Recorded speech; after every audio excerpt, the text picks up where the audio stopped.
সাম্প্রতিক সময়ের মব এবং মবে অতিষ্ঠ যখন জনগণ সেই মব কাণ্ড নিয়ে বিবিসি বাংলা একটি প্রতিবেদন তৈরি করেছে।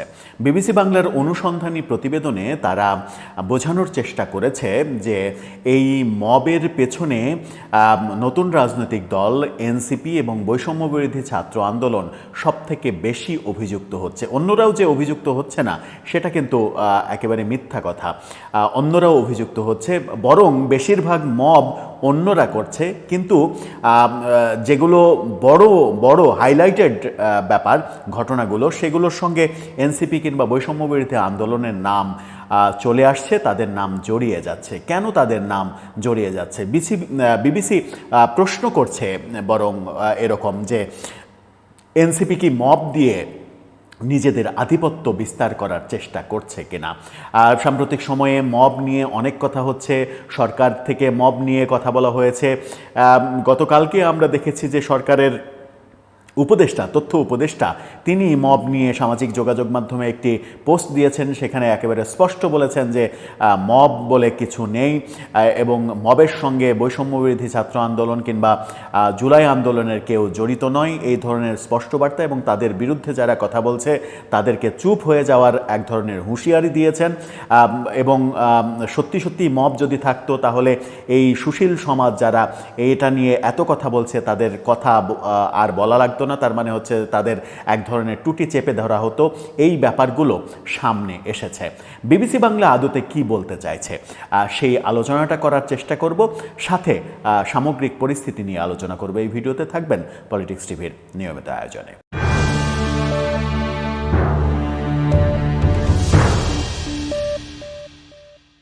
দর্শক, পলিটিক্স টিভির নিয়মিত ভিডিওগুলো স্পন্সর করছে প্রজাপতি.টিভি, নতুন ওটিটি প্ল্যাটফর্ম। আপনারা চাইলে ইউটিউবে, ফেসবুকে, ইনস্টাগ্রামে, টিকটকে দেখে নিতে পারেন। ডেসক্রিপশন বক্সে লিঙ্ক দেওয়া থাকবে, সেখান থেকেও আপনারা দেখে নিতে পারেন প্রজাপতির কার্যক্রম। চলে যাচ্ছি মূল ভিডিওতে। বলছিলাম বিবিসি বাংলার প্রতিবেদনের কথা। আপনারা শিরোনামটা দেখে নিতে পারেন। সেখানে তারা বলছে এনসিপি কি মব দিয়ে প্রভাব বিস্তার করতে চায়।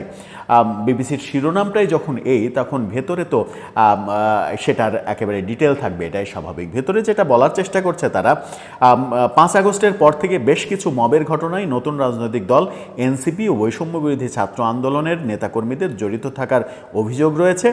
এর সর্বশেষ সংযোজন চট্টগ্রামের পটিয়া থানার ভারপ্রাপ্ত কর্মকর্তা আবু জাহেদ নাজমুন নূরের প্রত্যাহারের ঘটনা। তাকে প্রত্যাহার করা হয়েছে, সেই নিউজটাও আপনারা দেখে নিতে পারেন যে পটিয়া থানার ওসিকে শেষ পর্যন্ত প্রত্যাহার করা হয়েছে। এবং সেই প্রত্যাহারের মাধ্যমে প্রশ্ন উঠেছে যে পুলিশকে কি মেসেজ দেয়া হলো। পুলিশের আত্মবিশ্বাস ফেরানোর কথা যখন বলা হচ্ছে যে পুলিশ এখনো আত্মবিশ্বাস ফিরে পায়নি, পুলিশের আত্মবিশ্বাস ফিরিয়ে আনতে হবে, তখন এই যে মব, পটিয়া থানায় যে মব তৈরি করা হলো, থানা আক্রমণ করা হলো, একজনকে ধরে নিয়ে গিয়ে বলা হলো যে ছাত্রলীগ করে তাকে অ্যারেস্ট করেন, তার বিরুদ্ধে কোনো অভিযোগ নেই, মামলা নেই, কোনো অপরাধ নেই, তাকে অ্যারেস্ট করতে হবে, এই বৈষম্যবিরোধী আন্দোলনে এরা যা বলবে পুলিশকে তাই শুনতে হবে। পুলিশ সেটা শুনতে অপারগতা প্রকাশ করায় থানা আক্রমণ করা হলো এবং তারপরে আন্দোলন করা হলো, রাস্তা অবরোধ করে শহর অচল করে দেয়া হলো এবং সরকার সিদ্ধান্ত নিল পটিয়া থানার ওসিকে সরিয়ে দেয়া হবে এবং সরিয়ে দিল। তাতে করে পুলিশের কাছে কি মেসেজ গেল? পুলিশের কাছে এই মেসেজই গেল, তোমরা বাবা চুপচাপ থাকো, যে বৈষম্যবিরোধী ছাত্র আন্দোলন কিংবা এনসিপি যা বলে সেভাবে কাজ করো। দেশটা কি এনসিপি যা বলবে সেভাবেই চলবে, নাকি দেশটা দেশের আইনে চলবে? কোনো নিরপরাধ মানুষকে পুলিশ কেন আটক করবে? সেটা একটা বড় প্রশ্ন উঠেছে। আওয়ামী লীগ করা কি দোষ? ছাত্রলীগ করা কি দোষ? যদি সে অপরাধী না হয়, সে যদি অপরাধ কর্মকাণ্ডের সঙ্গে জড়িত না থাকে, সে যদি কাউকে আক্রমণ না করে, সে যদি কাউকে খুন না করে থাকে, তাহলে তাকে পুলিশ কেন গ্রেপ্তার করবে? পুলিশকে দিয়ে জোর করিয়ে কেন মব সৃষ্টি করে তাকে গ্রেপ্তার করানোর চেষ্টা করা হবে? এটাকেই গণমাধ্যমগুলো তুলে নিয়ে আসছে এবং বিবিসি বাংলা সেই অভিযোগটাই প্রধান অভিযোগ হিসেবে নিয়ে আসছে। তারা বলছে, প্রশ্ন উঠেছে একটি রাজনৈতিক দল হিসেবে এনসিপি নেতা কর্মীরা মব বা দলবদ্ধ বিশৃঙ্খলা সৃষ্টির মতো কর্মকাণ্ডের সঙ্গে যুক্ত থাকতে পারেন কি না। অনেকে আবার এমন অভিযোগও করছেন যে দলটি ক্ষমতা প্রদর্শনের একটি মাধ্যম হিসেবে মব করছে, অর্থাৎ তাদের ক্ষমতা আছে এটা জাহির করার জন্য তারা মব করছে, এই ভাষাটা ব্যবহার করছে বিবিসি। যদিও এ ধরনের ঘটনায় মবকে বিক্ষুব্ধ জনতা হিসেবে উল্লেখ করেছেন এনসিপির একাধিক নেতা। আবার দলটির কেউ কেউ বলছেন দল হিসেবে গণতান্ত্রিক উপায়ে নিজেদের দাবি আদায়ের অধিকার এনসিপির আছে, তবে অনেক সময় মবের ঘটনায় অন্য রাজনৈতিক দলের সংশ্লিষ্টতা থাকলেও এনসিপির সাথে তাদের মিলিয়ে প্রচারণা চালানো হচ্ছে। খুবই স্বাভাবিক, খুবই সত্য কথা। সব মব তো আর এনসিপি করছে না, বৈষম্য বিরোধী আন্দোলন করছে না, কোনো কোনো মব অন্য রাজনৈতিক দলও করছে, বিএনপিও করছে। কিন্তু কে করছে সেটার চাইতে বড় কথা হচ্ছে যে আপনি মবের বিরুদ্ধে নাকি মবের পক্ষে অবস্থান করছেন। আপনি যখন মবের পক্ষে অবস্থান করছেন তখন আপনাকে মববাজি বলবে। আপনি যখন মবের বিরুদ্ধে অবস্থান করবেন, আপনি যখন স্পষ্ট বলবেন যে কোনো ধরনের মবকে আমরা সাপোর্ট করি না, সরকার থেকেও যখন স্পষ্ট বার্তা দেওয়া হবে কোনো ধরনের মব করে কেউ রেহাই পাবে না, তাদেরকে আইনের আওতায় নেওয়া হবে, শাস্তি দেওয়া হবে, তাহলে তো মব কবেই থেমে যেত। সরকার চাইছে না মব থামুক, এই কারণেই ব্যাপারগুলো হচ্ছে, প্রতিনিয়ত হচ্ছে। যার সর্বশেষ উদাহরণ আমরা গতকালকেও দেখেছি, মুরাদনগরে একই পরিবারের 3 জনকে কুপিয়ে এবং গণপিটুনি দিয়ে হত্যা করা হয়েছে। মব করে তার বাড়ি আক্রমণ করে, বাড়ি ভাঙচুর করে তাদেরকে হত্যা করা হয়েছে। এই ঘটনা তো ঘটতেই থাকবে। পটিয়া থানার পরে লালমনিরহাটে পাটগ্রাম থানায় আক্রমণ করা হয়েছে, আসামি ছিনতাই করা হয়েছে। সেখানে অবশ্য বিএনপি নেতাদের বিরুদ্ধে অভিযোগ এসেছে বিভিন্ন গণমাধ্যমে। যারাই সংশ্লিষ্ট থাকুক তাদের বিরুদ্ধে যদি অ্যাকশন নেওয়া হয়। আবার বিএনপির এক নেত্রী রুমিন ফারহানা তিনি বলেছেন মব যারা বিএনপির যদি কেউ করে থাকে সেটা দেখার দায়িত্ব তো পুলিশের, সরকারের, আইনের। সেটা তারা দেখছে না কেন? তাদেরকে বিচারের ব্যবস্থা করছে না কেন? বিএনপি কি করতে পারে? বিএনপি খুব বেশি হলে করতে পারে তাদেরকে দল থেকে বহিষ্কার করতে পারে। এনসিপিও তাই করতে পারে যে কেউ অপরাধ করলো তাকে দল থেকে বহিষ্কার করা হলো। যদিও এনসিপির এই ধরনের কোনো উদাহরণ নেই, বিএনপির উদাহরণ রয়েছে। বিএনপি দল থেকে বহিষ্কার করেছে ইতিমধ্যে অনেককে, কিন্তু এনসিপি বরং দলে তাদের অবস্থান পাকাপোক্ত হয়েছে। আব্দুল হান্নান মাসুদকে দেখেছি যে মব যারা করেছে তাদেরকে থানায় থেকে বের করে নিয়ে আসা হয়েছে, এনসিপি তার বিরুদ্ধে কোনো অ্যাকশন নেয়নি। এরকম ঘটনাই ঘটছে। বিবিসি বলছে একাধিক মবের ঘটনায় এনসিপির সংশ্লিষ্টতার অভিযোগও পাওয়া গেছে। ছাত্রলীগের এক নেতাকে পুলিশে দিলেও কোনো মামলা না থাকায় তাকে গ্রেপ্তারে অপারগতা জানায় পটিয়া থানা, যে প্রসঙ্গটা তারা তুলে নিয়ে এসেছে। পুলিশকে এই কারণে তারা ফ্যাসিস্টের দোসর বলেছে।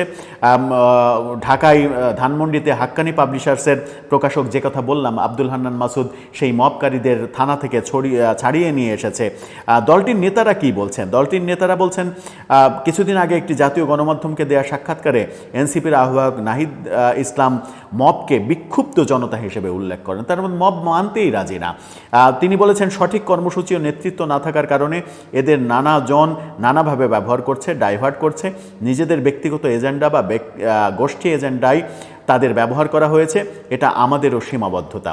যদি আপনার কর্মীদের অন্য কেউ ব্যবহার করে থাকে তাহলে তাকে তো শাস্তির আওতায় আনতে হবে। শাস্তি দিলেই তো সমস্যার সমাধান হয়ে যায়। আপনি যখন মবকে স্বীকারই করবেন না তখন তো শাস্তি দেওয়ার প্রসঙ্গও আসবে না। নানাভাবে কথা বলে তো লাভ নেই। বিবিসি বাংলার সঙ্গে আলাপকালে অনেকটা একই কথা বলেছেন যুগ্ম আহ্বায়ক আরিফুল ইসলাম আদিব। তার মতে 15 বছর একটা সমাজের মানুষের বেঁচে থাকার অধিকার হরণের কারণে একটি বড় অংশ সমাজ এবং রাষ্ট্রের প্রতি আস্থাহীন হয়ে পড়েছে। রাষ্ট্রের প্রতি তাদের ক্ষোভ প্রশমিত হয়নি। তার মানে এই 15 বছরের ক্ষোভ প্রকাশ করতেই থাকবে, আইন হাতে তুলে নিতেই থাকবে, আর তারা এই ধরনের বিবৃতি গণমাধ্যমকে দিতেই থাকবে।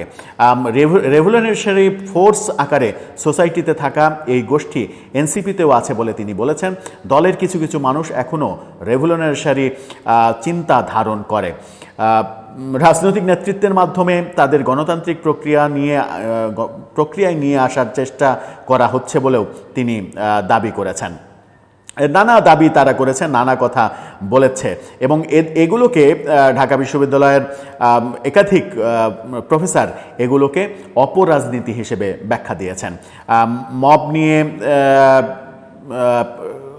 সরকারের যে প্রেস সেক্রেটারি তিনি যে কথা বলেছেন সেটাকেও সামনে এনেছে বিবিসি, এবং সেটাকে সামনে এনে যেটা বলার চেষ্টা করছে সরকারও এক সুরে কথা বলছে, এনসিপি যে সুরে কথা বলছে। রাজনৈতিক বিশ্লেষক মহিউদ্দিন আহমেদ, ঢাকা বিশ্ববিদ্যালয়ের প্রফেসর সাব্বির আহমেদ, তারা এটাকে এই কর্মকাণ্ডকে এক ধরনের সন্ত্রাসী কর্মকাণ্ড, এক ধরনের উচ্ছৃঙ্খল কর্মকাণ্ড, এবং এটা কোনো রাজনৈতিক দলের কর্মকাণ্ড হতে পারে না, এটা অপরাজনীতি, এইভাবে ব্যাখ্যা করার চেষ্টা করেছেন। এই খবর যখন আমরা দেখছি তখন আমরা কি দেখলাম? তখন আমরা দেখলাম যে মব নিয়ে সরকারের যিনি তথ্য উপদেষ্টা, তিনি তার সামাজিক যোগাযোগ মাধ্যমে ফেসবুকে পোস্ট করেছেন, এবং তার এই পোস্টটা ভয়াবহ ব্যাপার। তিনি বরং মবের বিরুদ্ধে যারা কথা বলছে তাদেরকে শাসিয়েছেন, তাদেরকে থ্রেট দিয়েছেন, ধমক দিয়েছেন। তার মানে হচ্ছে যে মবের বিরুদ্ধে যারা কথা বলছে, যারা এগুলোকে মব বলছে, তারা এটা বলতে বলা অব্যাহত রাখলে তাদের অবস্থা খারাপ হয়ে যাবে, তারাও মবের শিকার হতে পারে, এরকম ইঙ্গিত তার কথায় পাওয়া যাচ্ছে। তিনি এক পর্যায়ে বলছেন, স্ক্রিনশটটা দেখে নিতে পারেন, তিনি এক পর্যায়ে বলছেন যে গত কয়েক মাসে রাজনৈতিক ও সামাজিক ফ্যাসিবাদের অংশীদার না হয়েও হরে দরে মব ভায়োলেন্সের দায় নিতে হচ্ছে জুলাইয়ের বিপ্লবী ছাত্র জনতাকে। অর্থাৎ তিনি বলতে চাচ্ছেন মব না করেও মবের দায় নিতে হচ্ছে তাদের। পটিয়া থানায় তাহলে তারা গিয়ে যায়নি, এটাই হচ্ছে তার ভাষ্য। জুলাইয়ের পরে মব হইলে বা সেই সুযোগ তৈরি করা হইলে এত সুশীলতা আর অ্যাপোলজিট আলাপ আসতো না। অর্থাৎ জুলাইয়ের পরে যদি মব হতো তাহলে আপনারা যে এই সুশীল কথাবার্তা বলছেন, মব নিয়ে এত কথা বলছেন, এত কথা বলতে পারতেন না। এটাই তার এই কথার অন্তর্নিহিত তাৎপর্য। তার মানে হচ্ছে যে আপনাদের কণ্ঠ থামিয়ে দেয়া হতো। রাষ্ট্রের দায়িত্বে থেকে আমাদের কাজ আইনের শাসন প্রতিষ্ঠার সর্বোচ্চ চেষ্টা করা। সেজন্য মব ভায়োলেন্স নিয়ে কয়েকবার বলেছি। স্পেসিফিক কিছু অকেশনে মাজারে হামলা নিয়ে, বইমেলা নিয়ে কথা বলেছি। কিন্তু উদ্বেগের বিষয় হলো জুলাই বিপ্লবকে এখন মুজিববাদী বাম ও লীগ কালচারাল গুন্ডারা জুলাই পরবর্তী আইন শৃঙ্খলা পরিস্থিতির অবনতির সাথে মিলিয়ে এমনভাবে পোট্রে করছে যেন জুলাই বিপ্লব শেখ মুজিবের নাতি জয়ের কথা মতো মবক্রেসি হইলে জুলাই বিপ্লবী ছাত্র জনতা পুলিশ আনসার বিহীন দেশকে 1-1.5 মাস নিরাপদ রাখত না। সাজানো স্ক্রিপ্ট অনুযায়ী ওবায়দুল কাদেরকেও ছাত্র জনতা বাঁচিয়ে দিয়েছিল। এই স্ক্রিপ্ট বিশ্বাসযোগ্য হবে বলে স্ক্রিপ্ট রাইটাররা ভেবেছেন, এজন্যই যে বিপ্লবী ছাত্র জনতা প্রতিশোধ পরায়ণ ছিল না। জুলাই বিপ্লব দেশকে আধিপত্যবাদ এবং ফ্যাসিবাদ থেকে মুক্ত করা। মুক্তিগামী ছাত্র জনতাকে মব বলে জুলাইকে বিষোদ্গার করা বন্ধ করুন। একেবারে স্পষ্ট করে বলছেন যে এটাকে মব বলা বন্ধ করুন, বন্ধ না করলে তার উপরেও শনির দশা নেমে আসবে। এখন প্রশ্ন হচ্ছে, মাহফুজ আবদুল্লাহ, তা আপনার কাছে একটা বিনীত প্রশ্ন, জুলাই আন্দোলনকে কিংবা জুলাই অভ্যুত্থানকে কে মব বলছে? আওয়ামী লীগের কিছু লোকজন বলতে পারে, সজীব ওয়াজেদ জয় বলতে পারে, এটা তো আওয়ামী লীগের এজেন্ডা, আওয়ামী লীগ বলবে। আওয়ামী লীগের বলার সঙ্গে আপনি বর্তমান বাস্তবতাকে কেন মিলাচ্ছেন? আওয়ামী লীগের যারা দোষী তাদের কথার সঙ্গে যারা সচেতন বিশ্লেষক, সাংবাদিক, বুদ্ধিজীবী, তাদের কথাকে আপনি কেন মিলাচ্ছেন? তাদেরকে আপনি আওয়ামী লীগের ফ্যাসিস্টের দোসর ভাবেন, আওয়ামী লীগের দোসর ভাবেন, তারা একই সুরে কথা বলছে এটা ভাবেন? তাহলে তো আপনি ভুলের রাজ্যে রয়েছেন। মব হচ্ছে না এই কথা আপনি কেন বলেন? আপনি এটুকু মানে যাচাই করতে পারেন যে জুলাই বিপ্লবকে, জুলাই অভ্যুত্থানকে কে মব বলছে, তার বলা আর বর্তমান যে মব কালচার চলছে সেটার সমালোচনা করা কি সেটা কি এক কথা হলো? এক কথা তো হলো না। যারা সমালোচনা করছে তারা তো বাস্তবতার ভিত্তিতে সমালোচনা করছে। পটিয়া থানাতে কি হলো সেটা কি আপনি জানেন না? হাক্কানি পাবলিশার্সের, ধানমন্ডি হাক্কানি পাবলিশার্সের মালিকের বাড়িতে গিয়ে কি হয়েছে সেটা কি আপনি জানেন না? লালমনিরহাটে থানা আক্রমণে কি হলো? আসামি ছিনতাই করে নেওয়া হলো, সেটা কি আপনি জানেন না কারা করেছে? হ্যাঁ, মানে লালমনিরহাটের ঘটনায় বৈষম্য বিরোধী ছাত্র আন্দোলন কিংবা এনসিপির নাম আসেনি, সেখানে বিএনপির নাম এসেছে অভিযুক্ত হিসেবে। তো যেখানে যার নামই আসুক সেটার পক্ষে না দাঁড়িয়ে সেটার বিপক্ষে আপনি দাঁড়ালেই তো হয়, সরকারের পক্ষ থেকে তার বিপক্ষে অবস্থান করলেই তো হয়, সবাইকে শাস্তির আওতায় আনলেই তো হয়। পটিয়া থানায় যেটা হলো সেই কালচারই কি আপনি চালাতে চান এদেশে? হাক্কানি পাবলিশার্সের মালিকের বাড়িতে যেভাবে আওয়ামী ফ্যাসিস্টের দোসর হিসেবে গিয়ে বাড়ি আক্রমণ করার ঘটনা ঘটলো, সেটাই কি অব্যাহত রাখতে চান? ঘোষণা দিয়ে জেএম কাদেরের বাড়ি আক্রমণ করলো বৈষম্য বিরোধী আন্দোলনের নেতাকর্মীরা, সেই কালচার কি আপনি অব্যাহত রাখতে চান? সেই কালচার যদি অব্যাহত রাখতে চান তাহলে ভবিষ্যতেও এই কালচার তো অব্যাহত থাকবে। ভবিষ্যতে পরবর্তী যারা ক্ষমতায় আসবে, আপনাদের পরবর্তী যারা ক্ষমতাবান হবে, তারা যদি একই ধরনের কর্মকাণ্ড করে, তার পরবর্তী ক্ষমতাবান যারা হবে তারাও যদি একই ধরনের কর্মকাণ্ড করতে থাকে, শুধুমাত্র প্রতিশোধই নিতে থাকে, একে অপরের বিপক্ষে যদি প্রতিশোধ পরায়ণতাই শো করতে থাকে, তাহলে সমাজে এই বিশৃঙ্খল পরিবেশ শান্ত হবে কি করে, সমাজ সুস্থ হবে কি করে? সমাজকে সুস্থ করার দায় আপনার নেই, আপনাদের সরকারের নেই? অবশ্যই আছে। আপনারাও হয়তো চেষ্টা করছেন, পারছেন না, লাগাম টেনে ধরার চেষ্টা করেও ব্যর্থ হচ্ছেন, তাই ব্যর্থতার কথাগুলোকে অন্যভাবে প্রকাশ করছেন। আর এই ফেসবুক পোস্টের কালচার, একজন মন্ত্রী সমমর্যাদার উপদেষ্টাদের এই ফেসবুক পোস্টে অনেক কিছু বলে ফেলা, হুমকি ধামকি দেয়া, ডিরেক্ট ইনডাইরেক্ট ভাষায় অনেক কিছু বলা, এই কালচার থেকে আমার মনে হয় যে বের হয়ে আসা উচিত। এতে করে একজন উপদেষ্টার সম্মান সমুন্নত রাখা সম্ভব, যদি বের হয়ে আসা যায়। কারণ ফেসবুক পোস্টে একজন উপদেষ্টা কিংবা একজন মন্ত্রী ইচ্ছা করলেই যা কিছু তাই বলতে পারেন না। এটা আপনার যে মর্যাদার জায়গা, আপনার যে সম্মানের জায়গা, সেই সম্মানের জায়গা অনেকটা নিচে নেমে আসে। ব্যাপারগুলো ভাবতে হবে, ব্যাপারগুলো বুঝতে হবে। প্রফেসর ইউনূসকে নিয়ে মানুষ যে স্বপ্ন দেখেছিল, মানুষ যে আশার আলো সামনে দেখেছিল, মানুষ যে সুন্দর এবং নিরাপদ ভবিষ্যৎ কল্পনা করেছিল, সেগুলো কি বাস্তবায়িত হয়েছে? হয়নি বলেই মানুষের মধ্যে হতাশা। গতকালকে মুরাদনগরে যেভাবে 3 জনকে খুন করা হলো কুপিয়ে এবং গণপিটুনি দিয়ে, তার বিরুদ্ধে আপনারা কথা বলেছেন, সোচ্চার হয়েছেন? তারা কারা সেগুলো ব্যবস্থা নিয়েছেন, নাকি ধরেই নিয়েছেন যে সেগুলোর অভিযোগ আসবে বৈষম্য বিরোধী ছাত্র আন্দোলন কিংবা এনসিপির প্রতি? সেরকম অভিযোগ তো নেই। তাহলে সেরকম অভিযোগ নেই যেখানে, সেখানেও তো আপনারা অ্যাকশন নিচ্ছেন না। তাহলে সমস্যাটা কোথায়?